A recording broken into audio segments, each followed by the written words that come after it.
तो सुबह के बज चुके हैं 10 और हम उठ चुके हैं। और जैसा कि आप सब लोगों को पता होगा कि माह रमजान का महीना चल रहा है, तो सहरी करके सोने के बाद हम 10 बजे उठे। हम जा रहे हैं A few moments later. तो नहा धो के हम रेडी हो चुके हैं और अब हम जा रहे हैं दुकान पे। तो बाहर आते ही हमें मिलता है मुर्गे वाला। इसका रोजा नहीं है, इसके सारे रोजे हो रहे हैं, इसका सिर्फ कुछ रोजे गैप हुए। आज 5वां रोजा है तो उसके 4 रोजे गैप हुए और 1 रोजा हुआ है। बहुत अच्छा। तो ये हमारी पहली दुकान और ये है दूसरी दुकान और ये है तीसरी शॉप। फिर हम आके बैठते हैं चेयर पे और फिर सामने से आ जाते हैं हमारे दुनिया के सबसे छोटे प्राणी। फिर इतने में जोहर की अजान होने लगती है और हम चलते हैं नमाज पढ़ने। फिर हम घर जाने लगते हैं वुजू बनाने और टोपी लेने। फिर हम जाते हैं नमाज पढ़ने। इवन नमाज में 5 मिनट बाकी रह गए थे। A few moments later. जोहर की नमाज पढ़ने के बाद हम जाते हैं अपनी शॉप पे।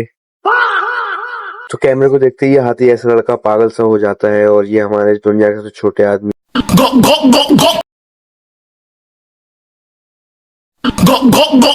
इसके बाद असर की अजान होने लगती है और हम जाने लगते हैं वुजू बनाने के बाद मस्जिद में नमाज पढ़ने। A few moments later.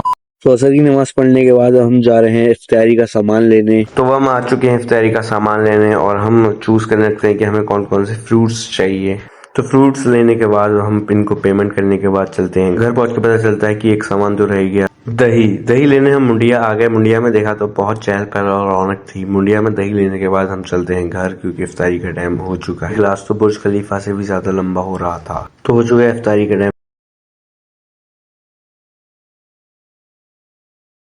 तो उसी के साथ बस इतना ही। मिलते हैं नेक्स्ट व्लॉग में, तब तक के लिए बाय।